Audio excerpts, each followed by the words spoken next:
कहाँ अभी तक हमारी बेटी है, हमारे बड़ी तेज से प्यास लगी है, अभी तक हमारी बेटी आई नहीं है। माता मातंगी सोच रही है कि मेरी बिटिया पता नहीं कहाँ है। घर में एक बूंद पानी नहीं बचा है और मुझे बहुत जोरों की प्यास लगी है। याद रहे बंधुओं कि उस समय पर गर्मी का मौसम था और जो कि तब का ये नियम था कि घर घर में हैंड पंप नल नहीं हुआ करते थे। गांव के बाहर पनघट हुआ करते थे, कुएं हुआ करते थे, जहां से गांव की महिलाएं मटके में गंगरी में पानी भर के लाया करती थी। घर में पानी खत्म हो गया है तो माता मातंगी विचार करती है मैं अपनी बिटिया को बुलाती हूँ और अपनी बिटिया को भेजती हूँ पानी भरने के लिए पनघट पर। याद रहे प्यारे बंधुओं, माता मातंगी जिसकी जो बेटी है जिसका नाम है प्रकृति, बहुत ही सुंदर बिटिया है। और जैसे ही माता मातंगी ने आवाज लगाई है कि बेटी प्रकृति, आज बिटिया तुरंत चल पड़ी अपनी माँ के पास।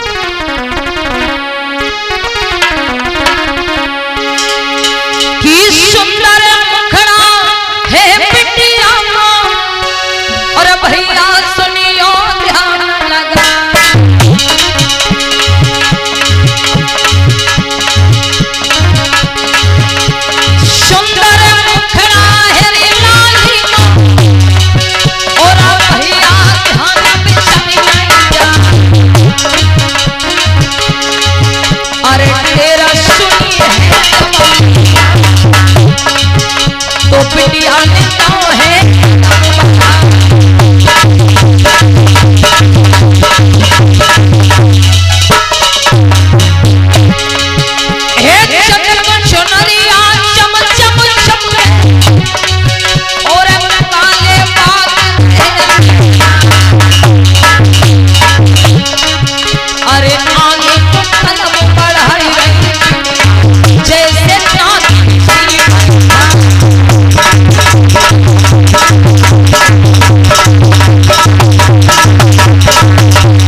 माँ के पास पहुंची और बोल पड़ी, माँ, ओ माँ,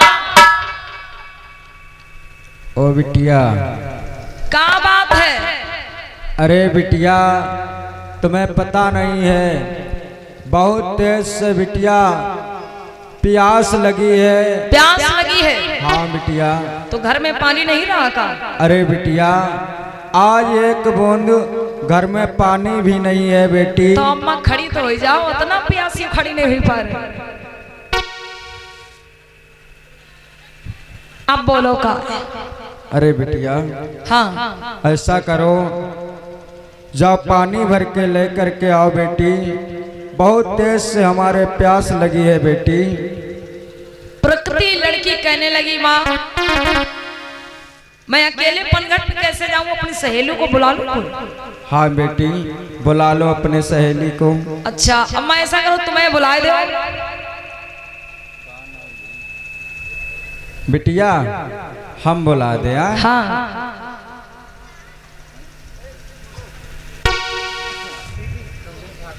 अरे बिटिया नारकली,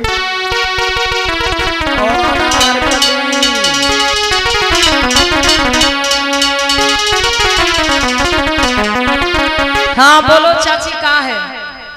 अरे बिटिया हाँ हमारी बेटी पानी भरने के लिए जा रही है। हाँ और इसके साथ में तुम भी चली जाओ बेटी। ठीक है जा रहे हैं। आज वो लड़की प्रकृति पनघट पर पानी भरने चली है और आप लोग ध्यान से देखेंगे कि ये जो लड़की प्रकृति भगवान बुद्ध के परम शिष्य भंते आनंद पर मोहित हो जाती है और विवाह करने की जिद करती है। किसी की बात नहीं मानती है, लेकिन जब वो अंत में भगवान बुद्ध के पास पहुंचती है तो कैसे भगवान बुद्ध उसको ज्ञान देते हैं आप लोग देखेंगे इस सीन के माध्यम से। कि चली रही पनघटी पर बिटरिया, वो चली रही पनघटी पर बिटरिया, सर पे धरी के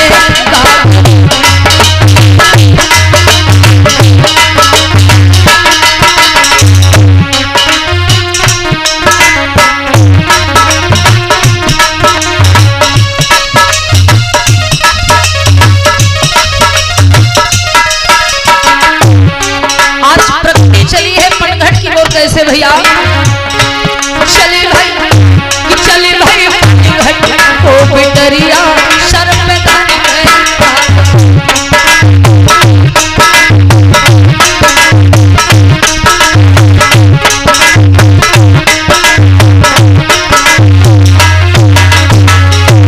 सर पे धर के कागरी सर पे धर के चले भाई कि चले भाई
इधर वो प्रकृति लड़की पनघट पे चली पानी भरने के लिए और उसी समय जेत वन में श्रावस्ती के जेत वन में जो तथागत बुद्ध ठहरे हुए हैं उनके परम शिष्य प्रिय शिष्य जिनका नाम है भंते आनंद। भंते आनंद जी एक गोपुर गांव में सेठ निरंजन के यहाँ भंते आनंद जी को भोजन दान का निमंत्रण मिला था। अब भंते आनंद जी चल पड़े भैया सेठ निरंजन के द्वार पर भोजन दान लेने के लिए। और कैसे चले हैं भंते आनंद जी?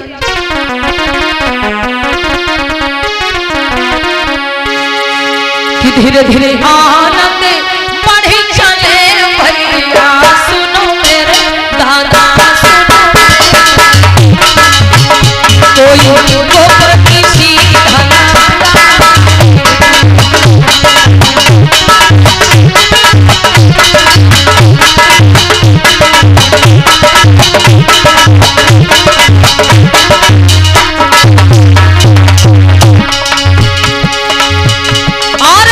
धीरे धीरे आनंद बढ़ी चले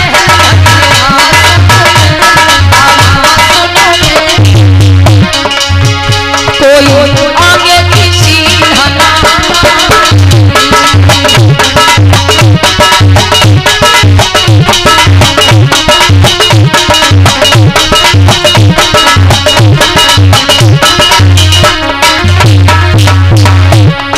और कैसे भैया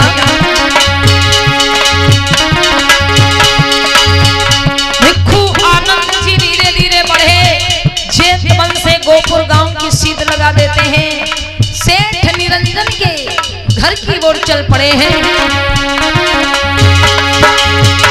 अरे चाय के आनंद पहुंच गए भैया सुनो मेरे दादा सुनो कोई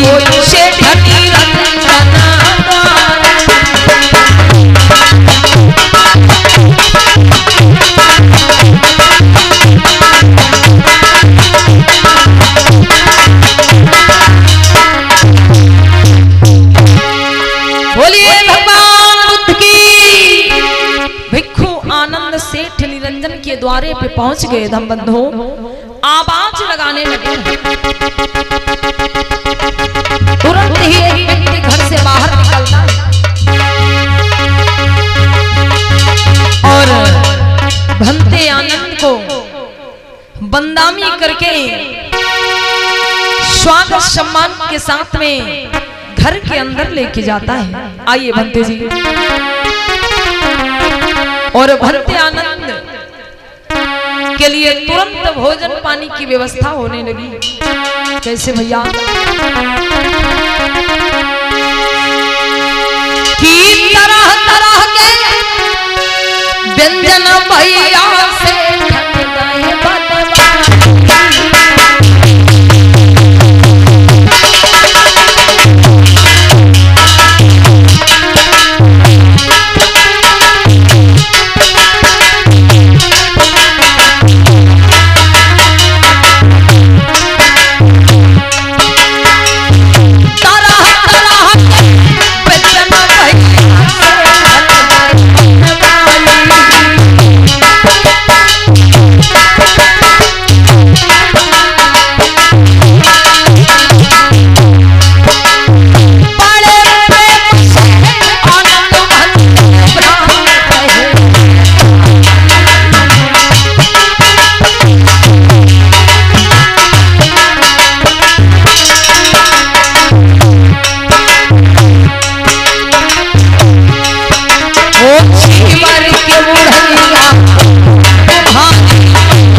प्रीतम बंधु भंते आनंद जी भोजन ग्रहण कर चुके। सेठ निरंजन के घर परिवार के लिए मंगल कामना की है। पुत्र आप मैं चलता हूँ, बुद्ध धम्म संघ से तुम्हारा जय मंगल हो। भगवान बुद्ध की दया करुणा अनुकंपा हमेशा तुम्हारे परिवार पे बनी रहे। इतना कह करके भंते आनंद जी वहां से निकल पड़े। लेकिन जैसे ही भंते आनंद जी चले हैं मेरे भैया, तो ध्यान रहे गर्मी का मौसम था, भयंकर गर्मी पड़ रही थी, दोपहर का समय था। भंते आनंद जी तुरंत भोजन करके निकले हैं और कड़ी धूप में जब कुछ ही दूर पे पहुंचे हैं तो क्या होता है भैया, भंते आनंद जी को बड़ी जोर की प्यास लग जाती है।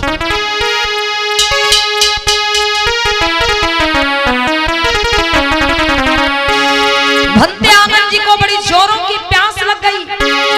भंते आनंद जी इधर उधर पानी की तलाश करने लगे। तालाब तो मिलते हैं लेकिन सूखे हुए पड़े हैं तालाब। भंते आनंद जी का रास्ता चलना मुश्किल हो रहा है। जेतवन अभी बहुत दूर है। भंते आनंद सोचते क्या करूं, कुछ समझ नहीं आ रहा है, प्यास मुझे बड़ी जोरों की लगी है, रास्ता चलना मुश्किल हो रहा है। प्यारे बंधु भंते आनंद जी का गला सूखने लगा प्यास के मारे। और उसी समय क्या देखा है भंते आनंद जी ने कि जिस रास्ते पर भंते आनंद जी चले जा रहे हैं उसी रास्ते पर कुछ बहनें चली आ रही हैं जिनके हाथ में मटकी है, अर्थात वही प्रकृति लड़की जो अपनी सहेली के साथ में पानी भरने को गई थी, पानी भर के वापस आ रही है उसी रास्ते पर। जैसे भंते आनंद जी ने देखा बड़े प्रसन्न हो गए, विचार करने लगे कि इस बहन के पास पीने को पानी मुझे जरूर मिल जाएगा। भंते आनंद जी चल के पहुंच गए और आवाज लगाई, बोल पड़े वो बहना। प्रकृति ठहर गई वहीं पर। अरे बहना, बोलिए भंते जी। हमारे बड़े जोर से बहना प्यास लगी है। भंते आनंद जी क्या बोल पड़े हैं, सुनो बहन। की प्यासा लगी है हमारी जोर की मेरी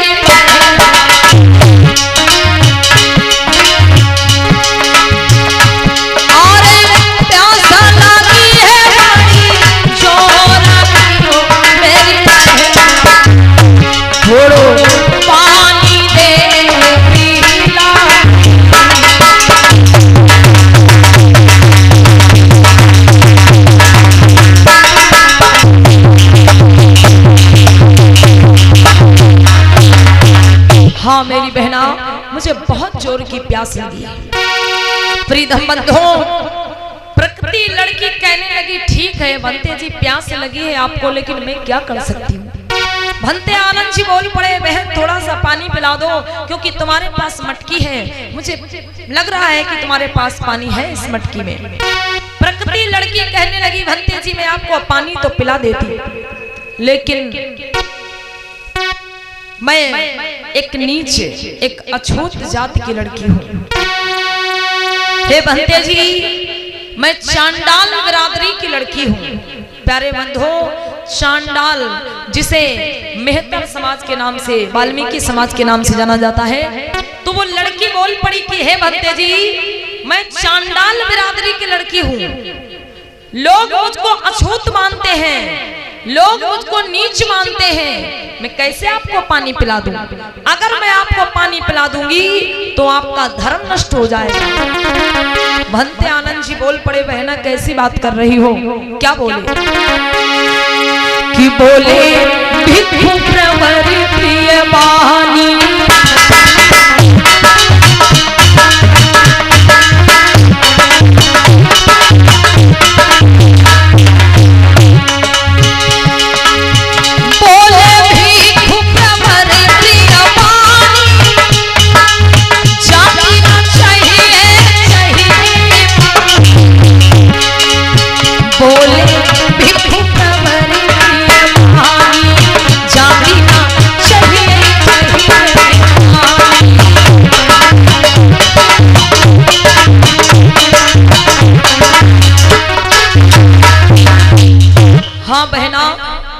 मुझे तुम्हारी जाति से कोई मतलब नहीं है, क्योंकि मैं भगवान बुद्ध का शिष्य हूँ और मेरे तथागत भगवान जाति पात को नहीं मानते।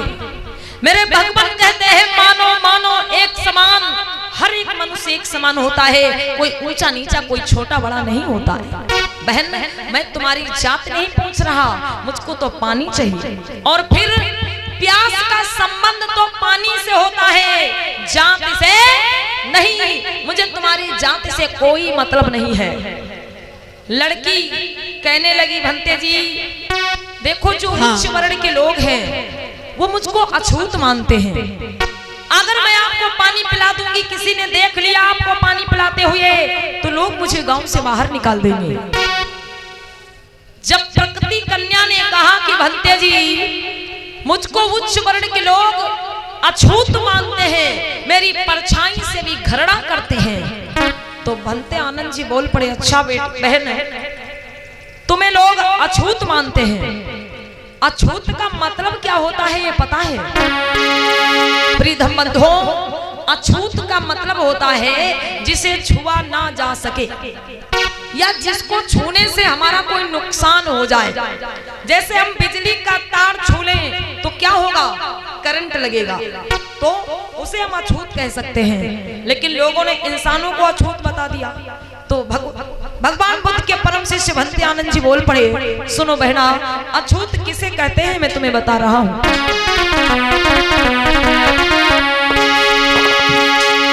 कि कहते अछूत है सूरज को जिसको हम छू नहीं सकते, जिसको हम छू नहीं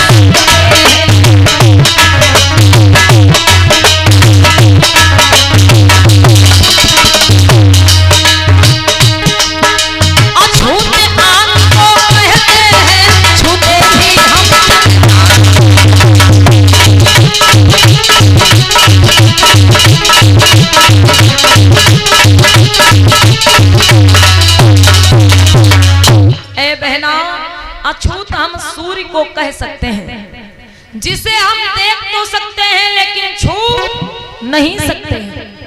अछूत हम आग को कह सकते हैं, अगर आग को हम छू लें या अपने हाथों में पकड़ लें तो जल जाते हैं। लेकिन इंसान को छूने से कौन सा नुकसान होता है ये समझ में नहीं आया। और सुनो बहन क्या बोल पड़े भंते आनंद जी, सुनो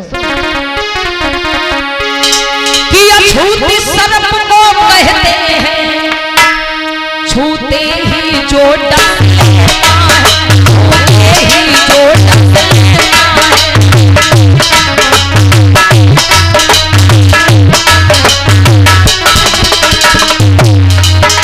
अछूत बिच्छू को कहते हैं, छूते ही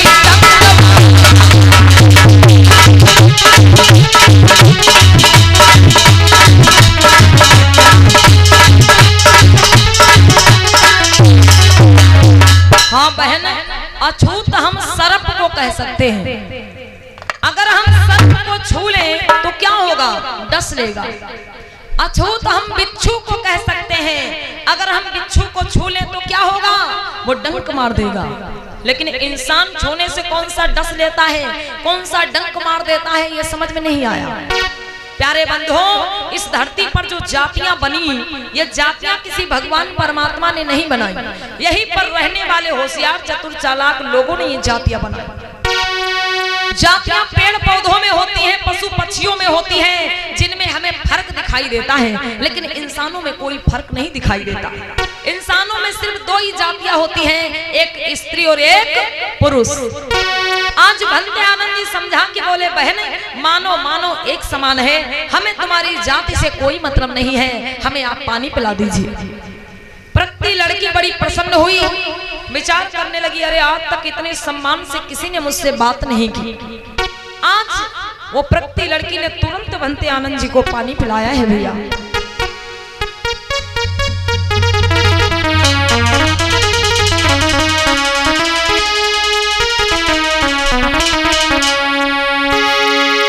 प्रेम से बोलिए भगवान बुद्ध की। पानी पी करके संतुष्ट हुए।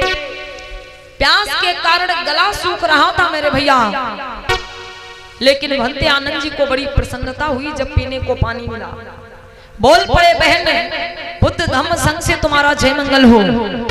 भगवान बुद्ध की दया करुणा अनुकंपा हमेशा तुम्हारे ऊपर तुम्हारे परिवार पर बनी रहे। इतना कह करके भंते आनंद जी एक वृक्ष की छाया में जाकर के बैठ गए और आराम विश्राम करने लगे मेरे भैया।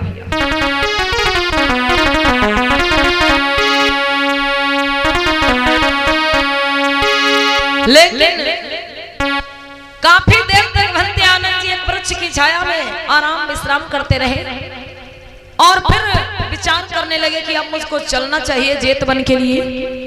तो जब वो चलने को तैयार हुए तो उसी समय क्या देखा है भैया कि वो लड़की अभी तक गई नहीं, वो लड़की अभी तक वहीं खड़ी है। भंते आनंद जी बोल पड़े, अरे बहन तुम अभी तक अपने घर क्यों नहीं गई? तो सबसे पहले वो लड़की अपनी सहेली से बोली, ओ बहन ऐसा करो तुम घर जाओ। हाँ जा रहा हूँ। जाओ घर जाओ। जा रहा हूँ कौन हो तुम? 2 नंबर वाले हो का? हेलो आज प्यारे धम बंधुओं, वो लड़की अपने सहेली को अपने घर भेज देती है और भंते आनंद जी जब बोल पड़े कि बहन तुम अपने घर क्यों नहीं गई अभी तक, तो वो लड़की कहने लगी कि भंते जी आपसे मैं एक बात कहना चाहती हूँ। भंते आनंद बोल पड़े, कहो क्या कहना चाहती हो बहन, क्या कहना चाहती हो, बोलो। आज वो लड़की प्रकृति कहने लगी, भंते जी आपका नाम क्या है? भिक्खू आनंद बोल पड़े, मुझे लोग भिक्खू आनंद के नाम से जानते हैं। देखिए प्यारे बंधुओं, उस लड़की की भावना गलत हो गई, वो गलत मार्ग पर भटक गई और वो लड़की भंते आनंद से बोल पड़ी कि भंते जी मैं कहना ये चाहती हूँ कि आपका जो ये सुंदर रूप है ये मेरे मन में बस गया। भंते आनंद जी कहने लगे आखिर कहना क्या चाहती हो? तो लड़की बोल पड़ी, भंते आनंद जी मैं आपके साथ में विवाह करना चाहती हूँ। भंते आनंद जी बोल पड़े, अरे बहन तुम्हारा दिमाग तो सही है, अरे मैं कौन हूँ, तुम किससे बात कर रही हो? मैं एक सन्यासी, एक बैरागी हूँ, मैं एक बौद्ध भिक्षु। अगर मुझे विवाह ही करना होता, अगर मुझको शादी विवाह के जाल में पड़ना होता तो मैं ये चीवर धारा नहीं करता, मैं शादी करके अपना घर बसा लेता, लेकिन मुझे शादी विवाह के जंजाल में नहीं पड़ना है। बहन कोई बात नहीं, मैं तुमसे नाराज नहीं हुआ, अपने घर वापस चली जाओ और मुझको जेत बन जाना है, भगवान बुद्ध मेरा इंतजार कर रहे हैं। आज वो लड़की बोल पड़ी, आनंद जी घर तो मैं तभी जाऊंगी जब शादी के लिए हाँ करोगे। क्या बोल पड़ी? वो लड़की कहने लगी, सुनो आनंद जी। भंते आनंद जी जिधर को कदम बढ़ाते हैं वो लड़की आगे खड़ी हो जाती है रास्ता रोक करके, और क्या बोली है भैया कि आनंद मानो पाती हमारी, और आनंद मानो पाती हमारी, तुम संग प्रीति लगा कि तुम सही क्या हो रखा, मैं तो तुम संग क्या हो रखा।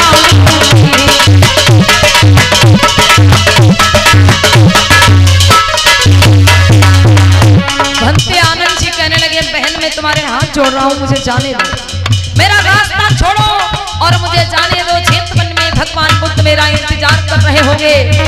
प्रकृति बोली, नहीं, जब तक विवाह के लिए हाँ नहीं करोगे मैं जाने नहीं दूंगी। भंते आनंद जी कहने लगे, दूर हो जाओ, अरे तुम्हें दिखाई नहीं देता है मैं कौन हूँ? मैं एक जीवनधारी हूँ, मैंने जीवन धारण कर लिया है, मैं एक बैरागी हूँ, मुझे शादी विवाह के जाल में नहीं पड़ना है। दूर हो जाओ बहन, मेरा रास्ता छोड़ो, मुझे जाने दो।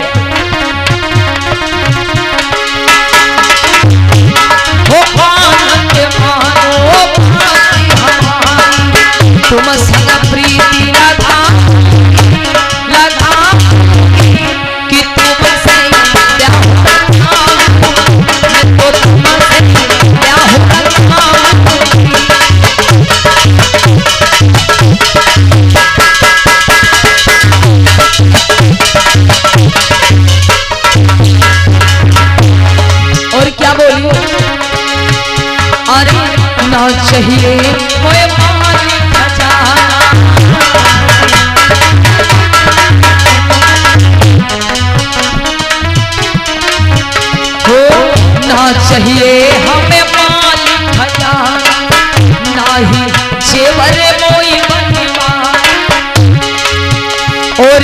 निश दिन चरण दबाऊं,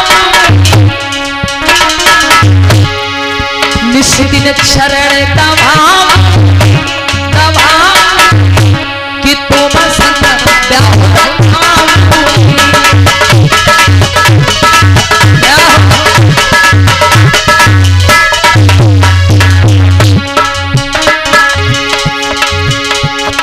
भक्ति आनंद जी विनती कर रहे हैं, हाथ जोड़ रहे, बहन मुझे जाने दो, मैं विवाह नहीं कर सकता, ये जिद बेकार ठान रही हूं बहन तुम मुझसे, मेरा रास्ता छोड़ो, मुझे जाने दो। लेकिन फिर भी वो लड़की एक बात नहीं मानती है। आनंद मानो तुम संग प्रीति लगा, लगा कि तुम से क्या मैं तो तुमसे प्यार हूँ, मैं तो तुमसे प्यार हूँ। बोले भगवान बुद्ध की। भक्ति आनंद विचार करने लगे क्या करूं। अचानक से एक उपाय समझ आया और बोल पड़े, बहन इधर सामने देखो, सामने देखो, हमें ऐसा लग रहा है कि मेरे भगवान बुद्ध हमें ढूंढते हुए चले आ रहे हैं। वो लड़की जैसे ही ध्यान से सामने की ओर देखने लगी और भैया मनते आनंद जी पीछे के रास्ते से जंगल झाड़ी में छिपते छिपाते निकल पड़े। जैसे ही लड़की ने पीछे घूम के देखा है वहां पे कोई नहीं है। लड़की समझ गई अच्छा तो कोई बात नहीं, पता ठिकाना तो मुझे मालूम ही हो गया है, मैं खुद ही ढूंढ लूंगी। लड़की मटकी उठाती है और दुखी होकर के बेचारी अपने घर की ओर चल पड़ी।